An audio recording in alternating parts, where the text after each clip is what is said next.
Welcome to the Developing Downtown San Jose webinar presented by Hoge Fenton, AREAA, SCORE, and CCIM. This webinar is being recorded. The recording will be available online and it will be sent to everyone who registered. Please use the Q&A function to ask questions, not the chat function. We will get to as many questions as we can after the formal presentation is concluded. At this time, I'd like to introduce our moderator for the panel today, Sean Cottle. Sean is a shareholder with Hoge Fenton. Since Sean joined Hoge Fenton 16 years ago, he has been involved in over 125 real estate transactions with a total value exceeding $1.6 billion. He was involved in 13 transactions just last year. And just since the May of this year, so since shelter in place took effect, Sean has already been involved in 5 real estate transactions. Sean, I'd like to turn this over to you. Thank you very much, Elaine. Thank you for that kind introduction. Now I'd like to again recognize our partners for this event. Our primary partners are the Asian Real Estate Association of America, AREAA, Northern California CCIM chapter, and Santa Clara County Association of Realtors. I'd also like to thank our other partners, Abbott Stringerman and Lynch, Frank Rimmerman and Company, Petrinovich and Pugh and Company, Senza San Filippo, and the SVO. And finally, but not least, I'd like to thank Rob Silva of Over Public Title Company for the idea and the inspiration for this webinar. And as Elaine said, if you'd like to pose a question for our panelists, please use that Q&A function at the bottom of your screen, and we will attempt to answer as many of those questions as time permits. So now let's begin with the presentation. We're going to start with Eric Hayden. Eric is the founder and managing partner of Urban Catalyst Fund. They are a client of Hoge Fenton. Eric has been personally responsible for developing more than $3.5 billion in real estate projects, including over 2,300 residential units in the Bay Area. You will be able to read more about Eric in that PowerPoint slide when you get the recording from this event.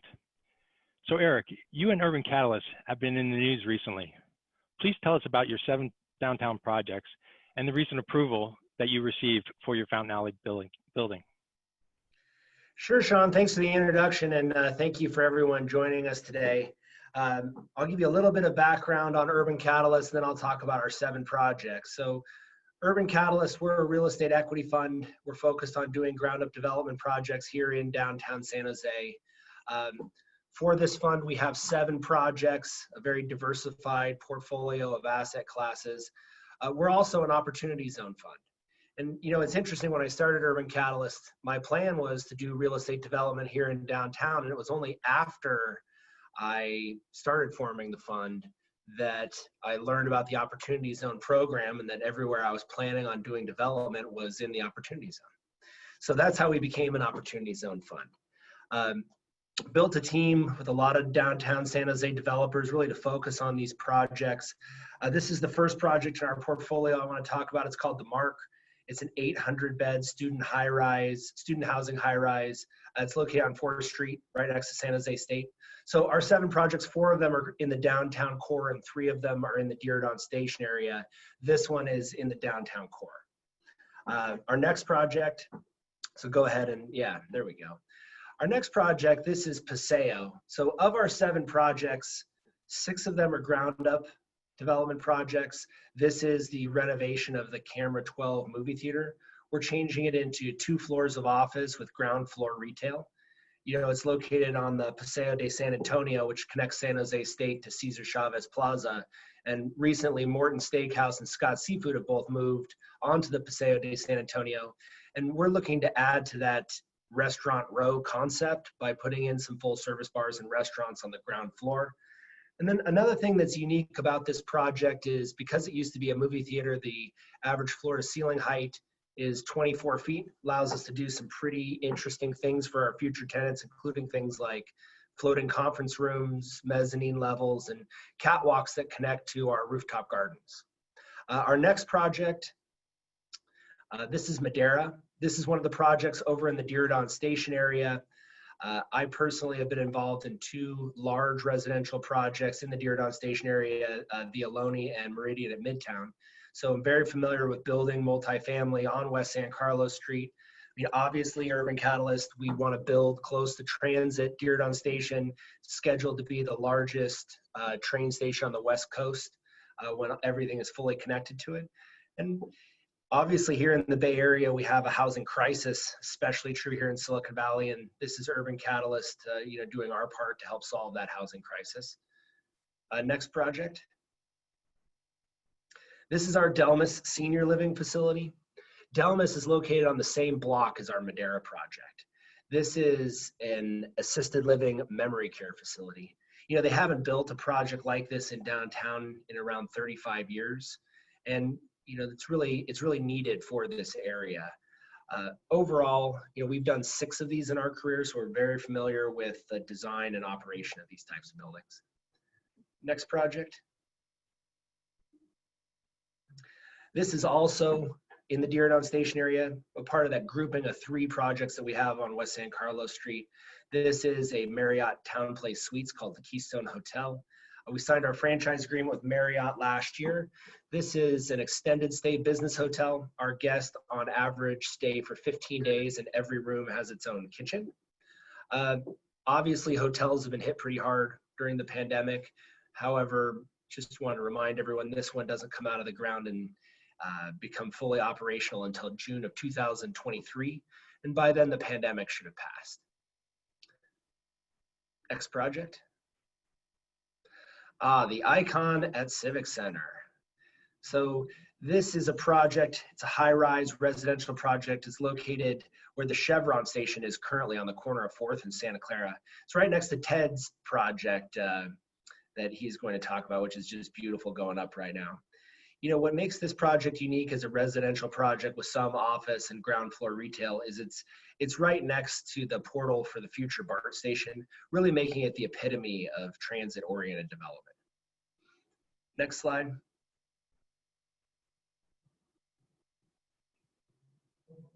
And to answer Sean's question directly that he led off with, this is the Fountain Alley building. This project, we recently got approval at our planning director's hearing for all of our discretionary approvals. We also submitted for building permits. We plan to break ground on this project in early Q2 of 2021. This is an office project with ground floor retail, and it's located right in the historic district of downtown in between 1st and 2nd Streets along Fountain Alley, hence the name. We also are in the process of designing, and we will be building what is slated to be Silicon Valley's largest rooftop bar. Very exciting to be able to utilize the great weather we have here in San Jose, 300 days a year of sunshine. We're also putting ground floor retail all along 1st, wrapping down Fountain Alley. We're setting it back slightly so that we can have outdoor seating and attract quality restaurant tenants. We really want to create a sense of place here in the Fountain Alley building. And with Gary Dillabo's project, the Fountain Alley parking lot right behind this, and the iconic Bank of Italy building right across the alley, I think we can really do something special here. And then one last thing about this project, which I think is kind of exciting, is we're building a fountain in Fountain Alley. So really, really working on that sense of place. Next slide, there you go.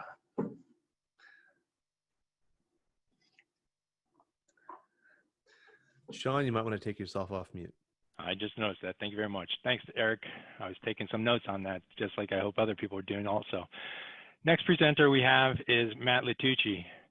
Matt, he's the Chief Investment Officer at J. Paul Company. Matt has been involved in commercial real estate industry for over 30 years, and he has raised over $4 billion in project financing and acquired more than $1 billion of commercial real estate in Silicon Valley alone. Again, you can read more about that in his bio later. So Matt, you've acquired over $1 billion of real estate in Silicon Valley. What are you and J. Paul Company doing to develop in downtown San Jose currently?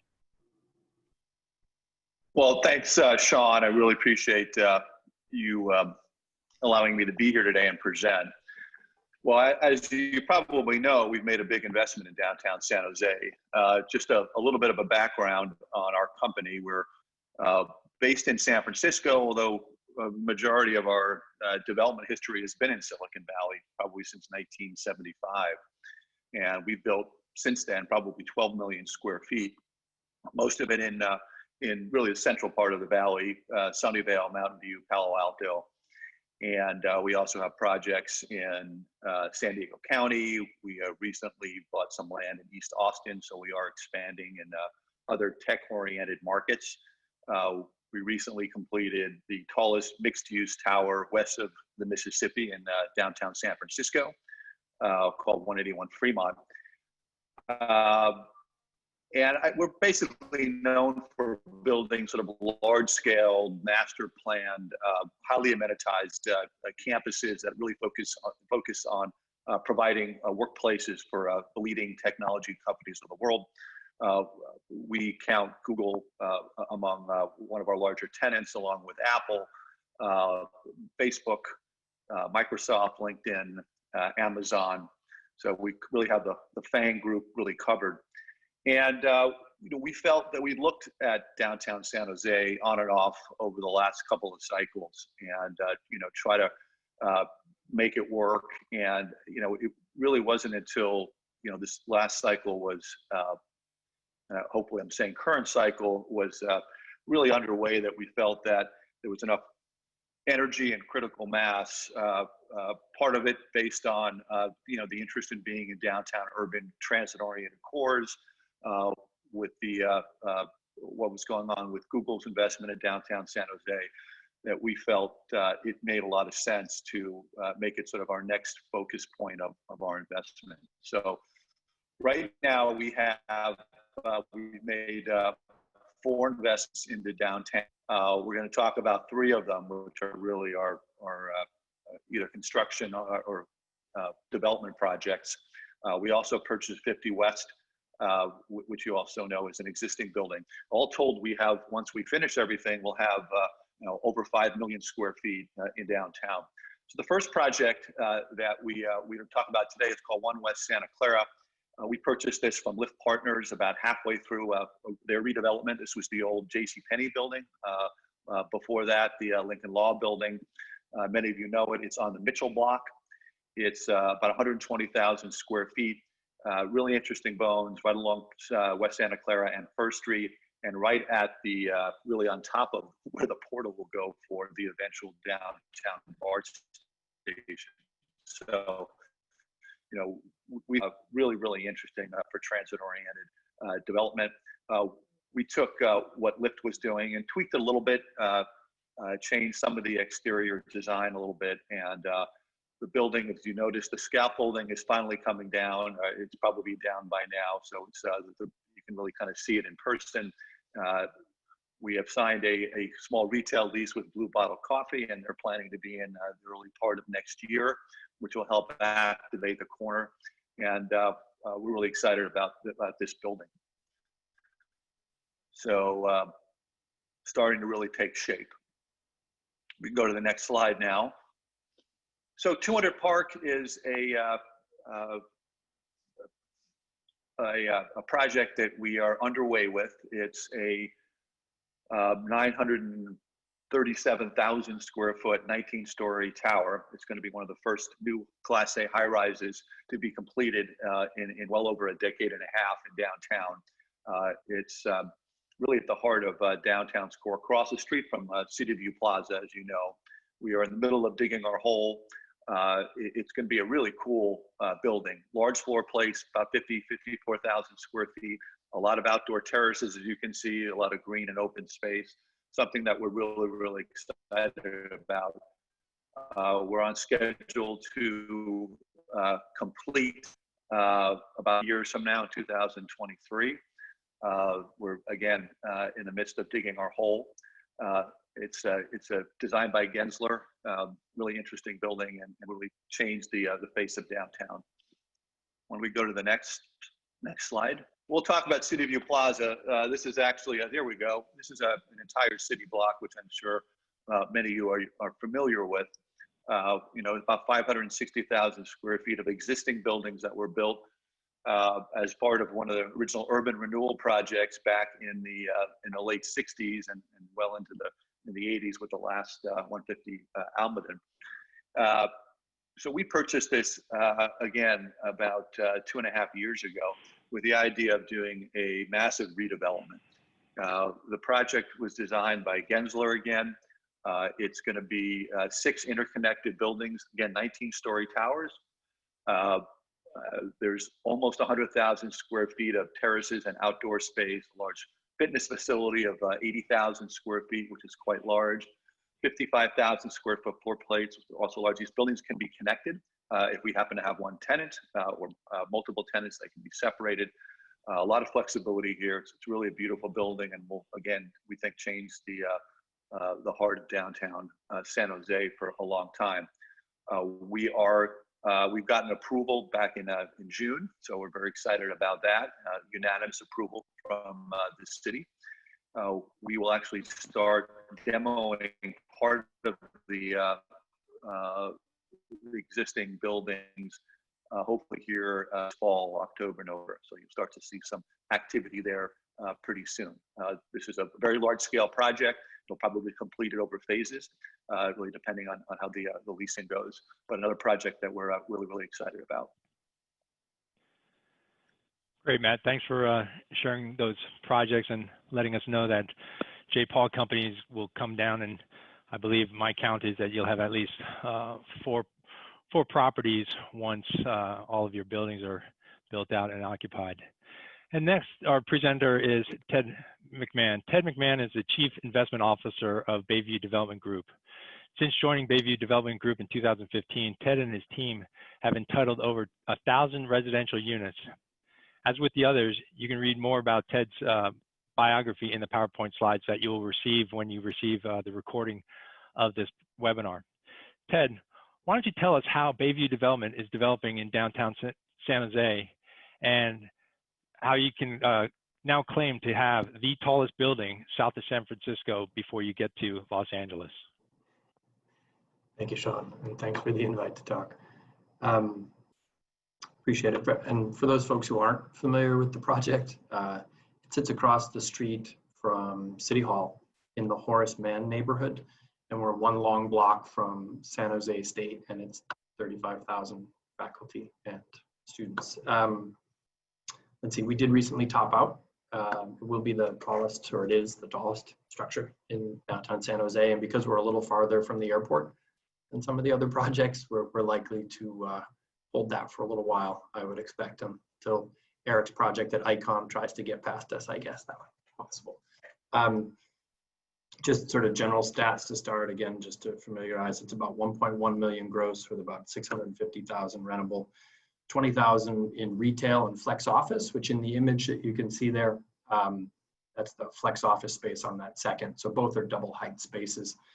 And it's 28 stories with 630 apartment units. I was just going to talk about one project today, this one. Maybe if you'd be kind enough to pop down to the next slide.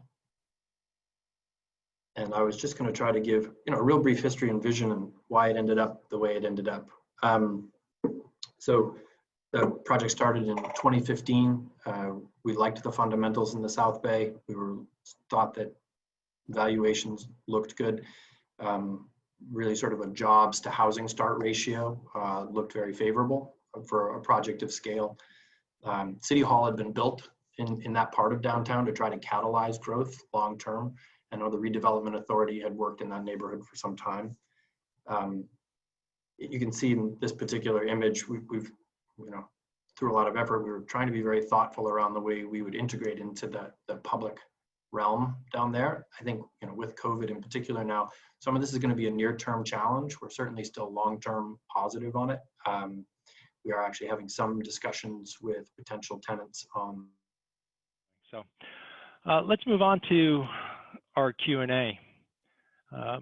So this is open to anyone and everyone. So since we've got Eric and Matt, what impediments, if any, have you guys been facing with developing your projects in downtown San Jose? Something called the pandemic, maybe. Other than that, I just think that doing large projects in a large urban community there's always impediments. You're dealing with a large city with bureaucracy. The city's been actually been very good to work with for us, and has made it as smooth as possible to undertake what we're doing.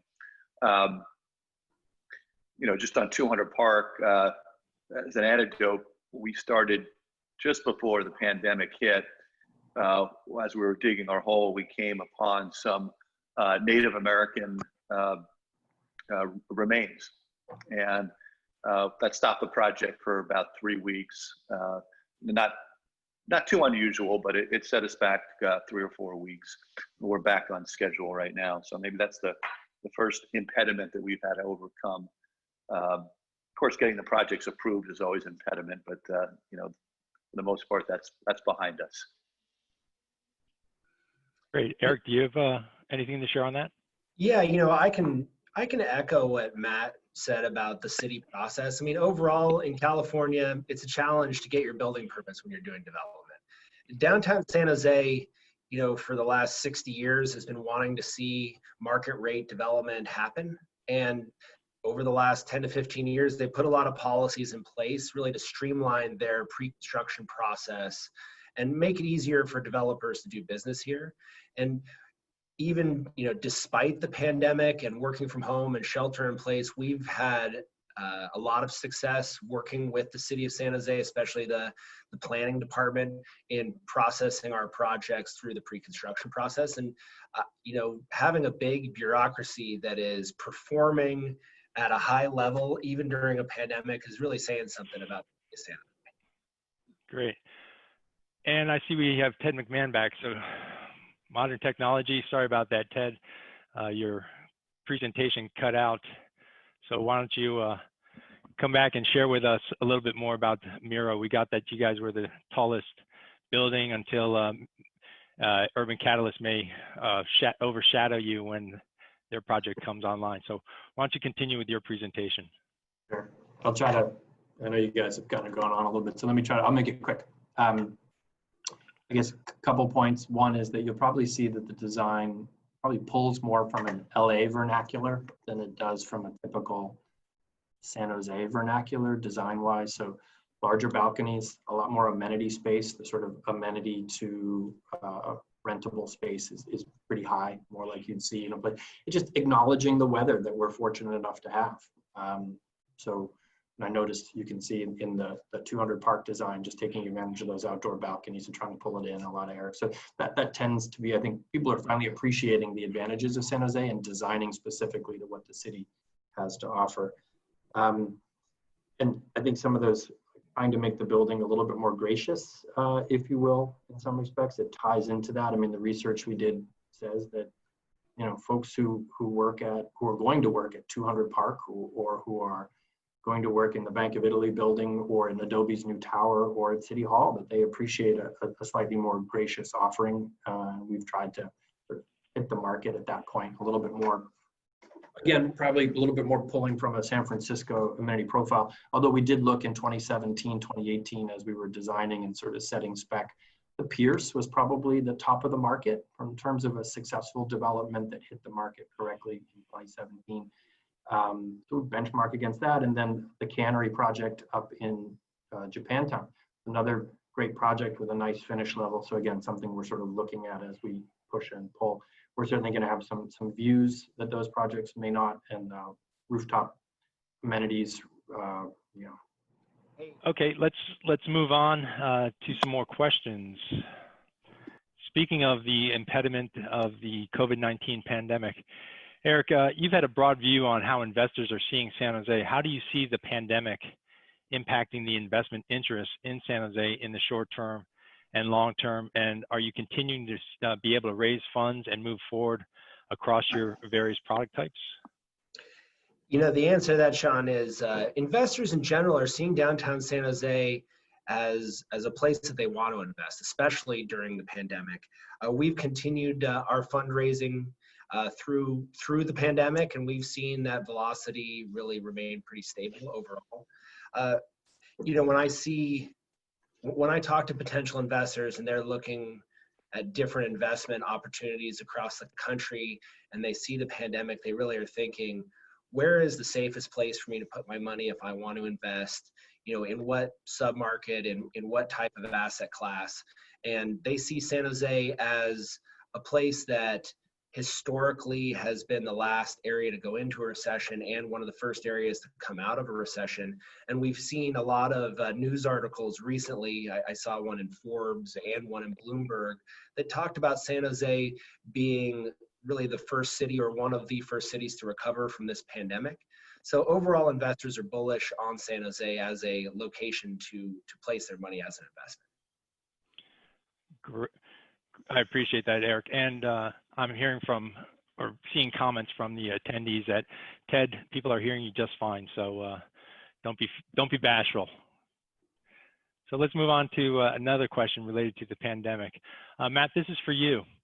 With 200 Park and the City View Plaza, what near-term challenges are you and your team addressing for possible changes to the office environment and the possible adjustments or shifts for optimizing the positioning of the offices and adjustments like the mechanical, electrical, and plumbing, things like that? Because I know that your projects are currently being planned in a spec way, but once you start getting your tenants, have you talked to your team and Gensler about what you guys need to do to, for better description, reposition the office space because of the COVID-19 pandemic, and whether it will rear its ugly head once we get the vaccine in 2021?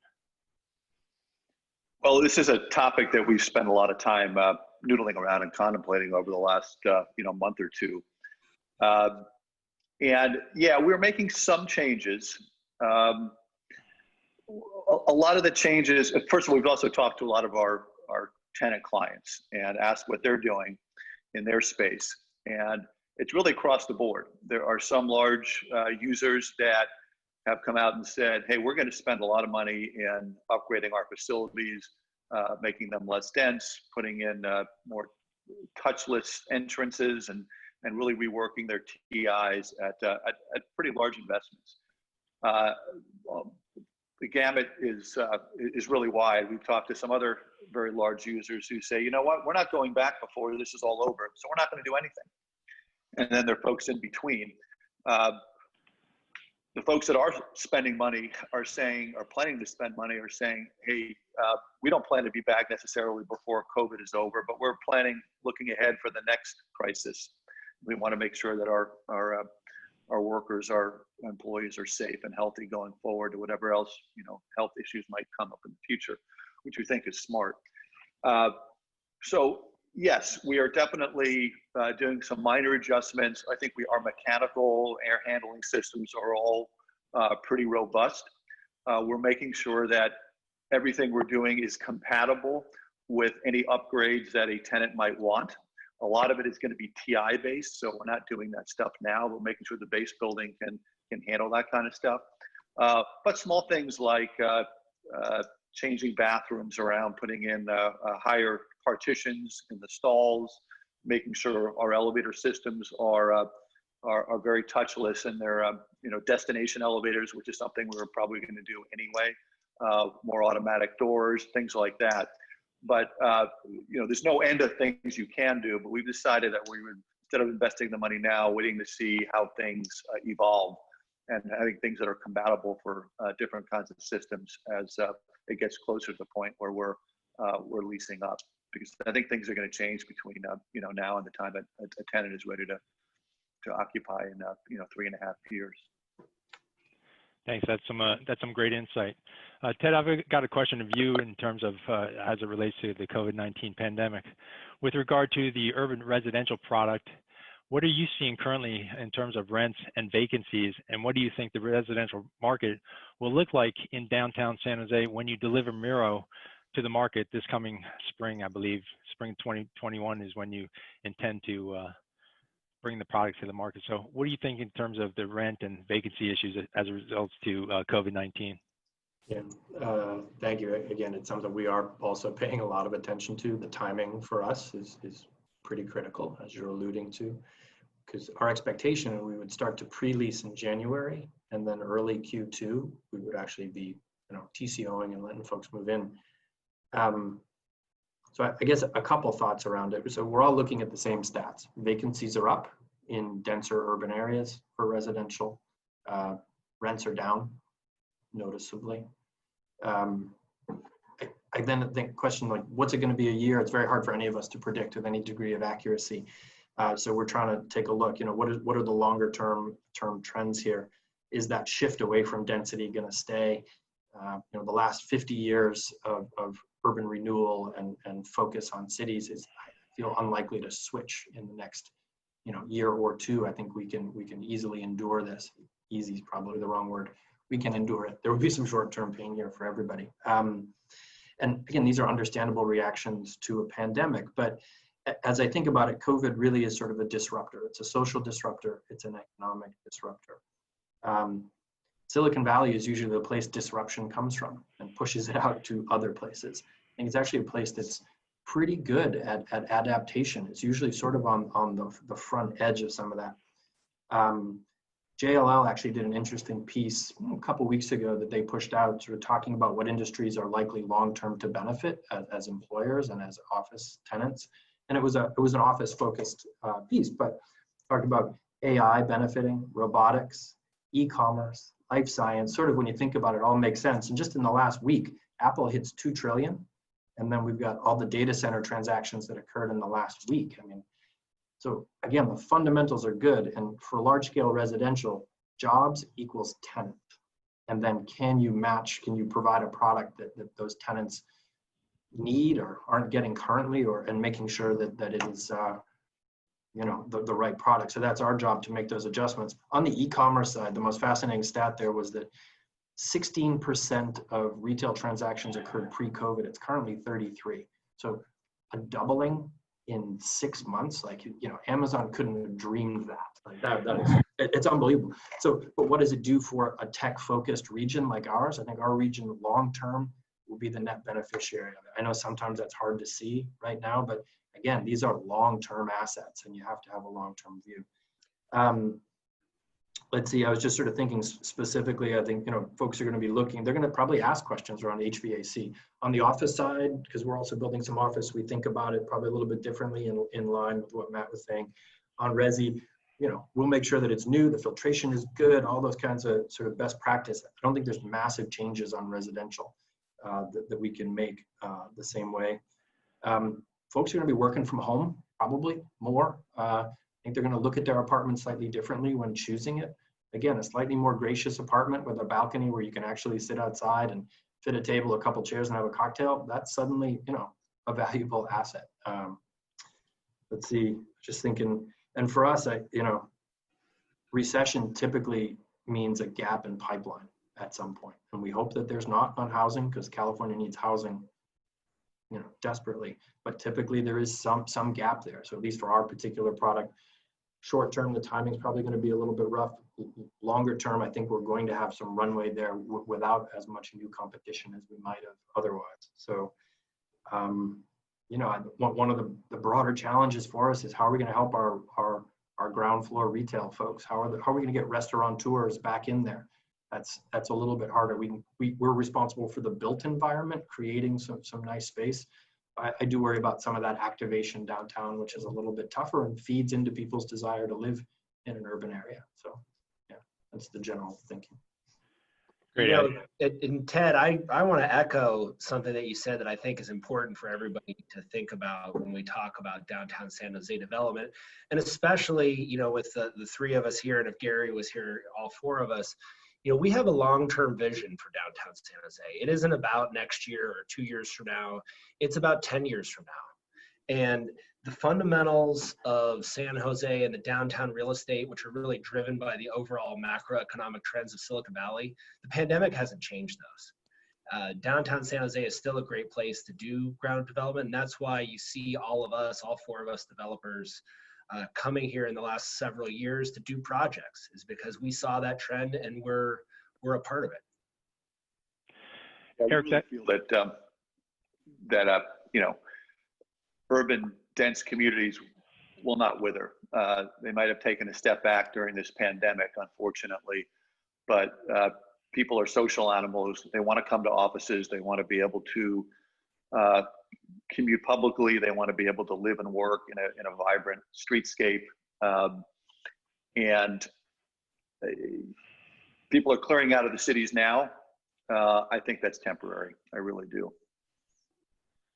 Those are all great observations, guys. And I will just give my moderator input on this pandemic and make this observation that we all need to be responsible. Be responsible with your social distancing, wearing your mask, washing your hands, and be responsible.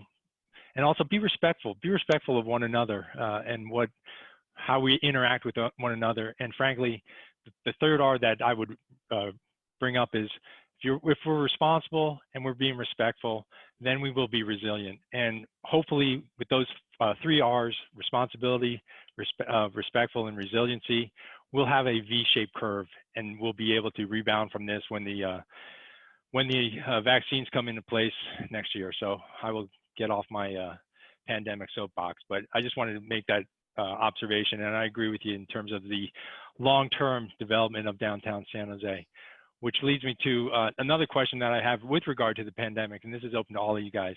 How are the construction costs being impacted by the COVID-19 pandemic and the related recession? Typically with a recession, logically, economics would tell us that construction costs would lower. So my question to you guys, are you seeing a lowering of construction costs, and how is the pandemic impacting your construction fees? I can take that. I think initially costs actually went up slightly as the GCs and the contractors all had to, put into place these distancing protocols, and the job sites became, a little more inefficient early on. I think a lot of that is behind us. So, general conditions went up to put those protocols in place. But I think, again, that was temporary. We were able to actually go back and rebid some of the costs and jobs at 200 Park, and we pushed pretty hard. And it's a large project. We have a lot of buying power because we build a lot in the valley, and we were able to probably get 5 to 7% off of our contract at the end of the day by pushing really hard. I don't think we could get much more than that. I think people are looking out and saying, okay, maybe our pipeline 18 to 24 months from now is going to be thinner than it was a year or so ago. So they're willing to, sharpen their pencils a little bit. But 5 to 7% on a, $700 million construction project is pretty significant. But we tried, and not much more than that at this point. We'll see what happens with future projects. Matt, I'm seeing similar things across the board. Our 7 projects, we have 7 different GCs. We asked our GCs, how is it going? Because just like you said, initially we saw maybe a 5% increase because of COVID. But typically when we look, like historically, what happened in 2008 here in Silicon Valley is we saw a 20% decrease in construction costs. And that usually happens, say 9 to 18 months after a shock to the market. And that's because the subcontractors here in the Valley, they have 18-month pipelines. So most of the time they already have projects that they're going to be starting. The big problem with construction costs and why they've gone up, almost 100% since 2008 is because of labor. We just don't have enough people to build our buildings. And if there are less projects that come out of the ground because of the pandemic, it's pretty simple, supply and demand, construction costs will go down. My GCs have said similar to what Matt said, which is the last project that they bid out and really pushed, they got a 5% cost decrease. This is 5 months after a shock to the system and not 9 months or 18 months. We expect to see further increases over time. Some of our other GCs have said they're seeing between 8 and 10% across the board. And they're all telling me that their subcontractors are coming to them and saying, we're out of work starting in Q2 2021. Our projects are getting pushed out. They're getting put on hold. What have you got for us? And that's really an indicator of future reductions in cost. That's some great insight, guys. I appreciate that. Eric, this one's for you. Although economists say that we are in a recession with the greatest drop off in the economy since the Great Depression, how come we recently saw 2 sales of commercial property in downtown where they were at record prices? Why did that occur? Can you expand upon that? Sure. So for those of you who don't know, 2 of the high-rise buildings in downtown sold in July. One was a multifamily apartment building. The other was, a Class B office building. And they both set record prices on a per square foot basis or close to. And I'm very bullish on downtown San Jose, but I don't think I would have expected to see record pricing in downtown high-rise sales in the middle of a pandemic. And really got me to thinking and a lot about, what we talked about earlier, how San Jose is really the place to be if you're looking for a safe real estate investment now. I mean, if you're a big institutional equity group or real estate group and you have money that you have to deploy, where in the country you're going to put it? You're going to put it in a place that you feel safe, that you feel has a great prospectus and a long-term horizon. And I think to sum it up, what we're calling San Jose is the flight to safety for large institutional groups when they look to place their money. Yeah, there's a lot of long-term capital that's flush with money that's sitting on the sidelines looking to place it. If you're looking to do a real value add 2 or 3 year flip on a building that's empty, I think those prices are probably going to suffer. But if you're leased, you have recurring cash flow, and you're attractive to a long-term holder, prices generally are holding up. So that leads me to my next question here, and that is talking about vacancy issues with the millions of square feet of commercial real estate that's coming onto the market over the next 5 to 10 years, with all of your projects and with Google that's scheduled to come in hopefully between, I would say, 6 to 10 years out. Will there be enough tenants to go around? What do you guys think? Well, we hope so. It's tough to predict what 5 to 10 years will look like, but it's, occupancy is all tied to job creation, and these companies are all still flourishing, and there'll be ups and downs in the market. There always has been. I think in the next 18 to 24 months, there's probably going to be some softness in the market. Luckily, we're going to be building well beyond that. I think, generally after that, we're going to start to see a return to, space absorption and increases. But I think the next, 12 to 24 months is going to be, it's going to be soft. It's going to be soft in a lot of markets. I couldn't agree with you more. And for developers like us, it's an interesting time in the market because, and especially for office, what Matt was talking about, and large office projects in particular, in 2018, we had 4 million square feet of absorption of office in Silicon Valley. In 2019, we had 8 million square feet of absorption. But the biggest problem that we always have is there is a limited amount of office that you can build and get that type of absorption as these companies continue to grow. So unlike residential, where we literally can't build buildings fast enough to meet the demand, office, we can build it fast enough.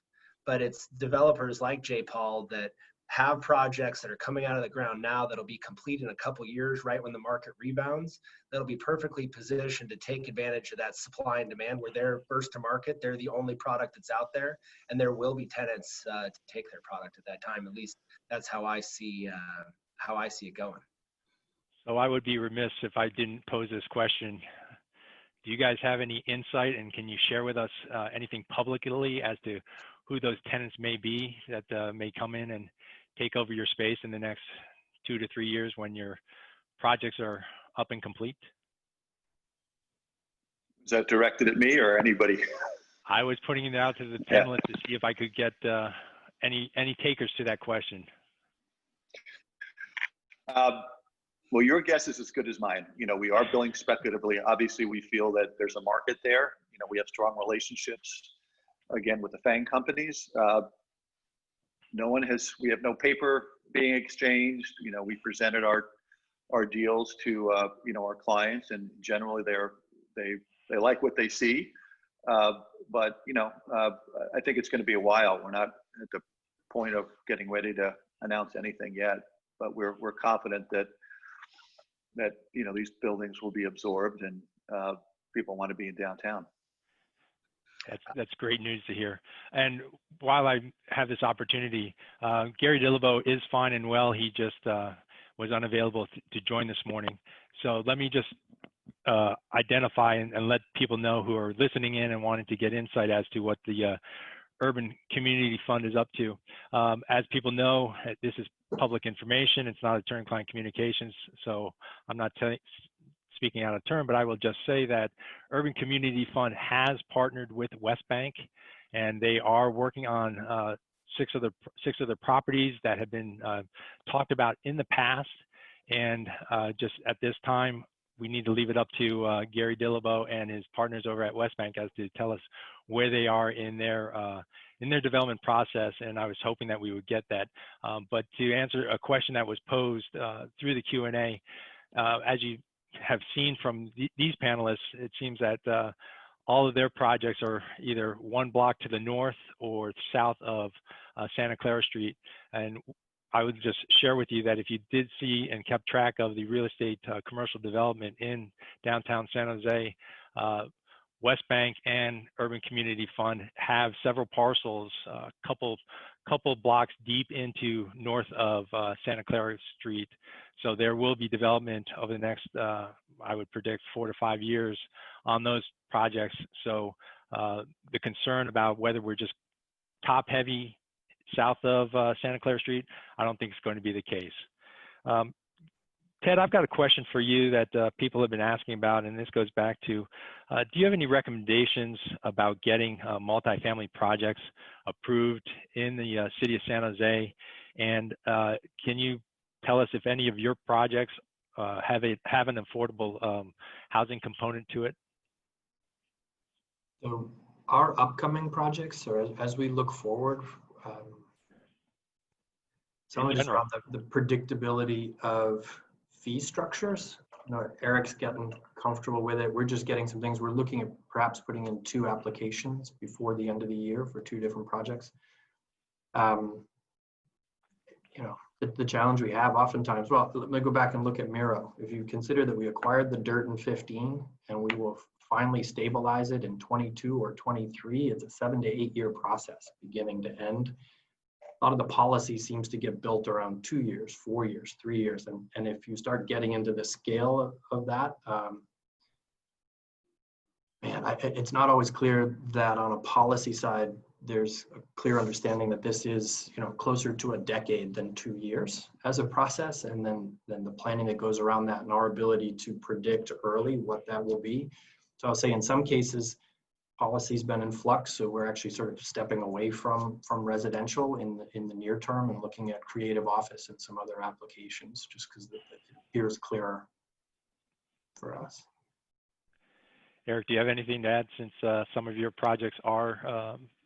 Was your question tips on how to process residential projects in San Jose? That was one of the questions that one of our attendees posed in the Q&A. So I thought I'd I've done a couple thousand units here in San Jose in my career, and my tips for processing multifamily projects, the first is it's all about land acquisition. When you acquire your land, you need to know what you're allowed to do on the site. Meeting with planning. Planning is very transparent about what they want to see and what they don't want to see. So definitely listen to them in your preliminary meetings, and that helps you to determine what your accurate land value is. The next thing is have a very clear plan of what you want to do, and when you submit to the city, I can't stress it enough that you need to be just crystal clear in your plans and in your communications as you process forward over time. And then, you know, at the end, it's having a great strategy for the lease up of your project when it is complete, and of course, working on the design of your building so that it's constructible. I guess that's several different tips, not just 2. There you go. And let me ask this question because it was posed online or on the Q&A, and it's a great question. Do you guys have any arrangements where the developers, such as yourself, are working together? Is there any integration between you guys in terms of what you're doing and how you're working together, other than, and I will make these plugs, other than joining the San Jose Downtown Association or being part of the SVO? Is there anything else that you guys as developers in the area are doing amongst yourselves to help one another through the process? Actually, I'll just make one comment on that. Gary, who's unfortunately not on the call, has probably been very forward thinking in that particular department, trying to bring together both office, resi, basically any developers. He sees it as a group effort. And I wish he was here to speak for himself, but I think he gets a lot of credit for trying to pull developers in and show common cause in a way that perhaps wasn't typical before. He's got some good vision in that direction.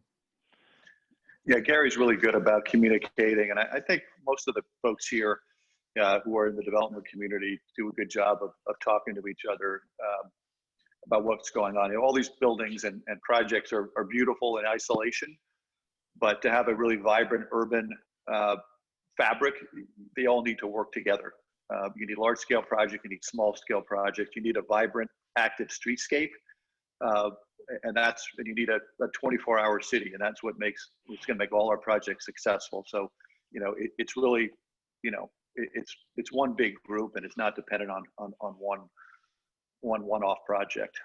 It's really how they integrate with each other, both residential and office and retail. You know, Sean, there's an old joke in the development industry that getting developers to work together is herding cats. And typically developers throughout California, they almost see each other as competitors with each other.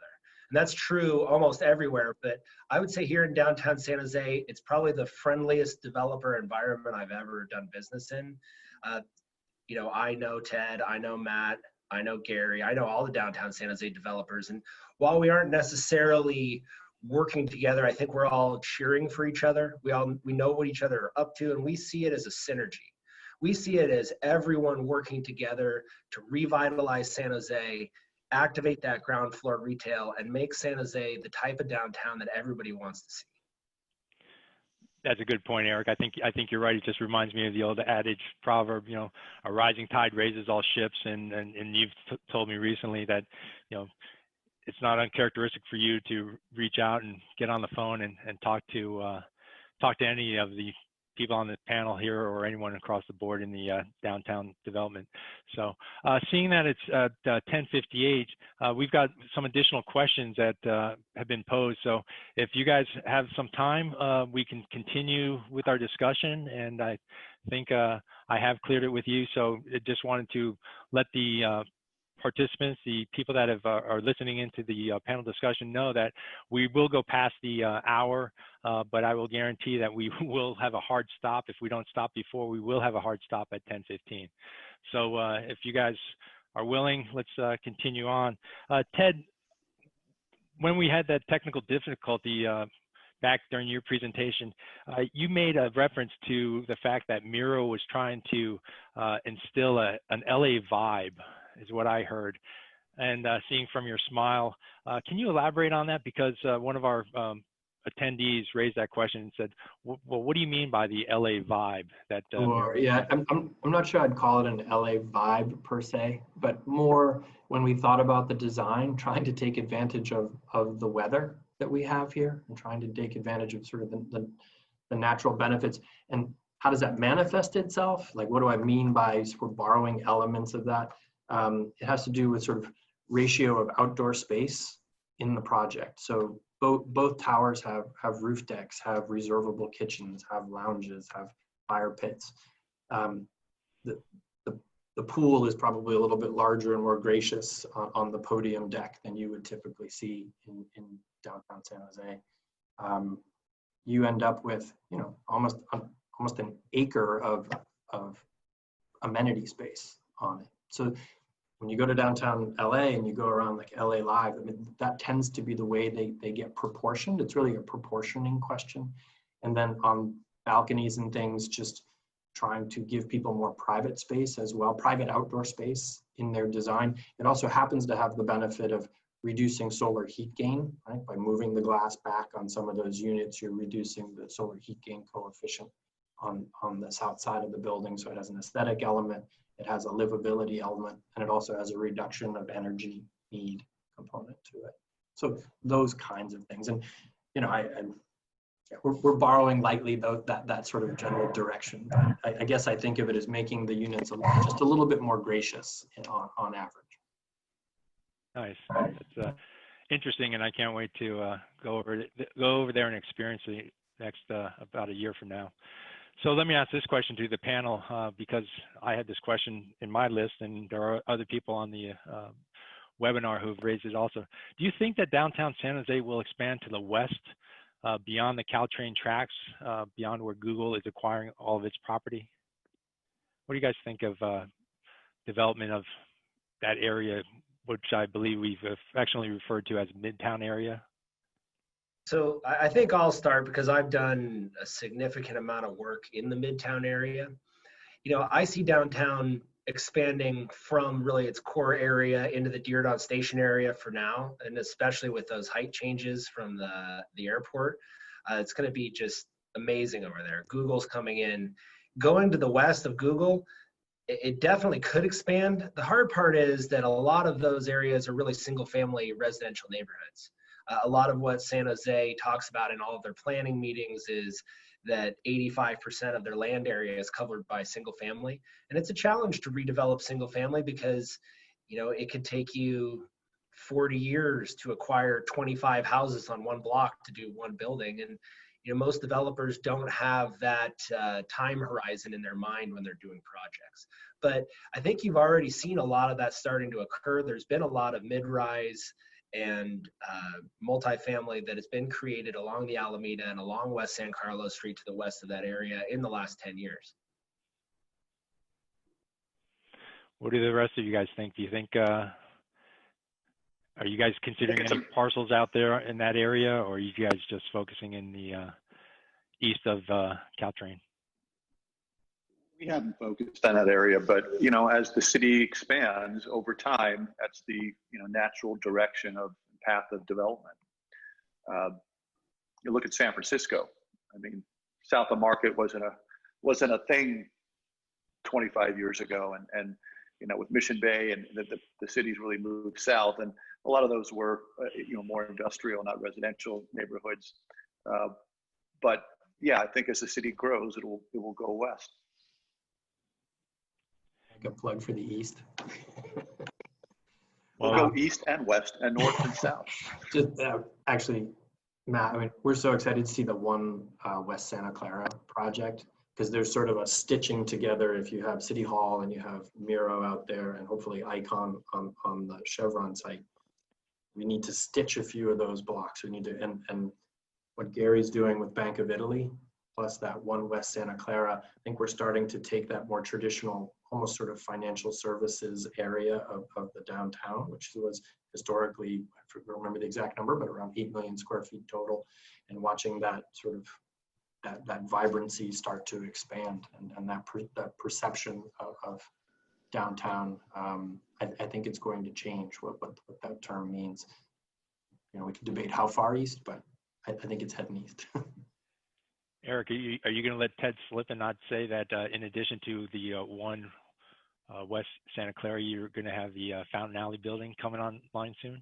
Hey, it's right next to the Bank of Italy, but I mean, overall, Ted's absolutely right. That area is becoming more of a financial center, and that's only going to continue in the near future. You know, it's hard to say in which directions the downtown will expand, because I think the main focus has been to redevelop the core. I mean, that's what we haven't seen massive redevelopment happen in downtown the way you see it in other cities. I mean, right now we have like 10 cranes in the ground. You go to San Francisco, Seattle, there are 40 cranes in the ground.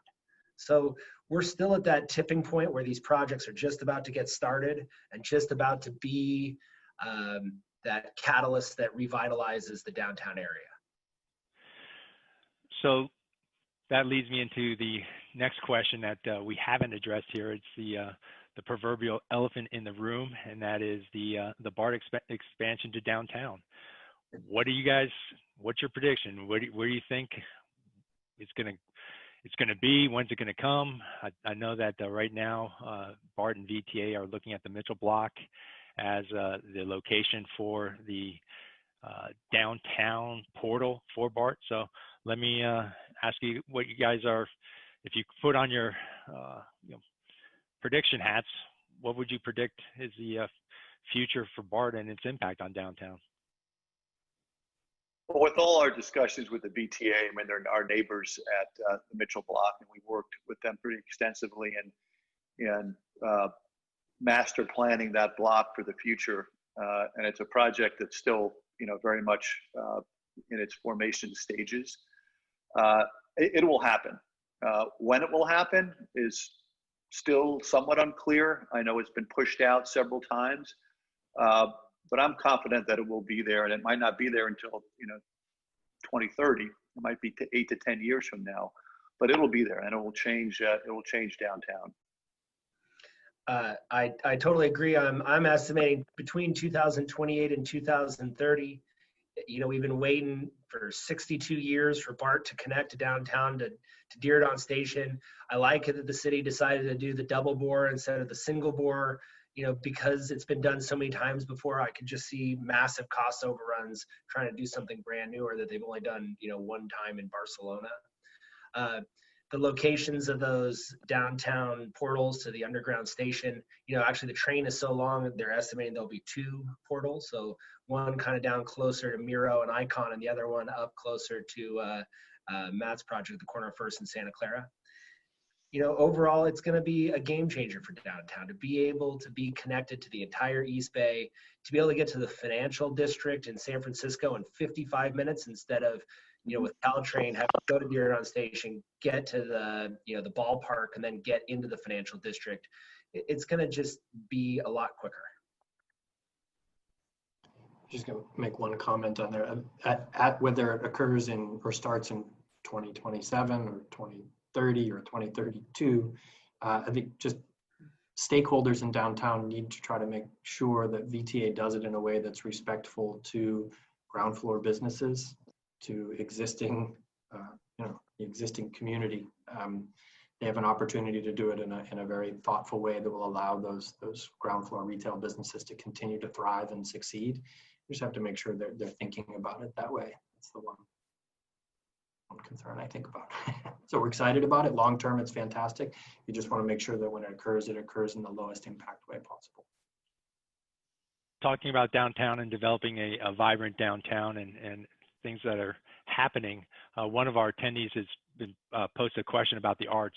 What are you guys doing in terms of, are you doing anything in terms of public arts at your location, putting in installations, or what are you doing to promote the arts and assist with the development of the arts community in downtown San Jose? Well, I know art's always been a big part of what we do, and we've always had great public art in all of our developments, whether it's mandated by municipality or by our own doing. We feel it. It's really, we're actually personally all art collectors, as you can see behind me, and having a vibrant and really well choreographed art program is really important. We have like almost 300 works of like world-class art at our 181 Fremont project, which has been really a success. And we'll certainly extend that to San Jose. We have some really interesting stuff that will be open to the public. So we're big supporters of the arts community for sure. And then in our case, we have on the East Tower, we have a sort of a gallery set up on Santa Clara. And we're actually now exploring, can we get rotating exhibits of local artists? So we've actually been having those conversations because we'll be ready to start putting art installations in, as soon as Q2 next year. So trying to make sure that's part and parcel of the way we execute that project. Art is such an important part of a downtown community, and working with some of the local nonprofits has been really fantastic for us. Right now, we have local color in some of our projects that we haven't started construction on. We give them free rent so that they can, really thrive. We have put up a couple of murals on some of our projects in the downtown area. And, I mentioned we're building that fountain in Fountain Alley. We've done extensive research as to what type of fountain do we want to create, and we're looking at creating one that is a copy of what they did at the Apple Store in Milan. Nice.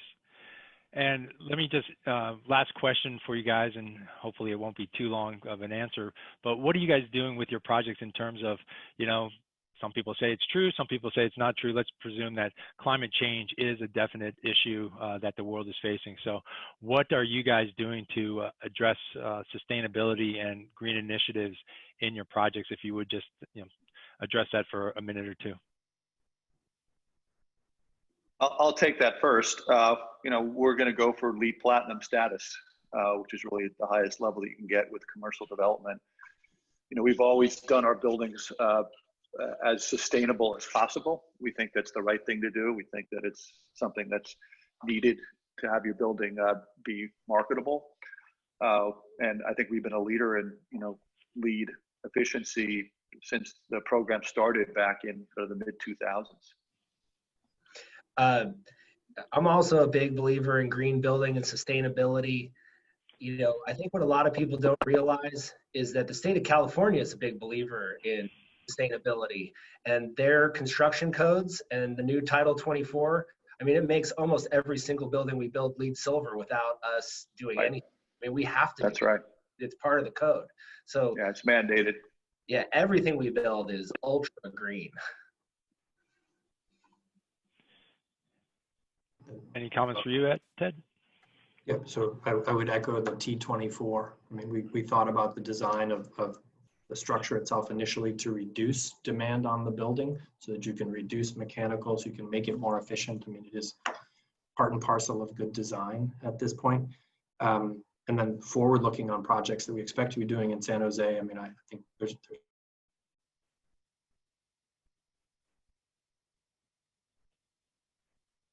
Uh-oh. I think we lost Ted again.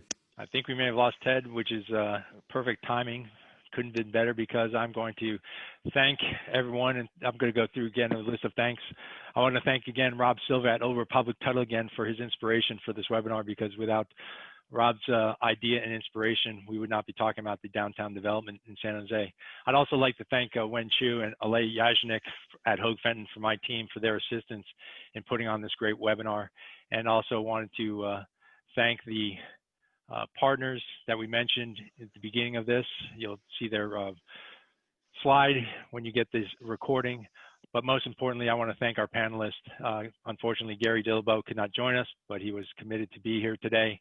Eric Hayden, Eric, thank you very much. Matt Latucci, Matt, fantastic. Keep up the great work. Ted McMahon at Bayview Development. I just think you guys are on the cutting edge of what's happening in downtown, and I'm glad to see that we've got at least 4 developers, but many more that we're not speaking on this panel today, who are committed to developing the downtown of San Jose. So thank you very much. And I just also wanted to say that please feel free to reach out to me or my team at Hoge Fenton if anyone has any real estate related questions. So please take care and stay well.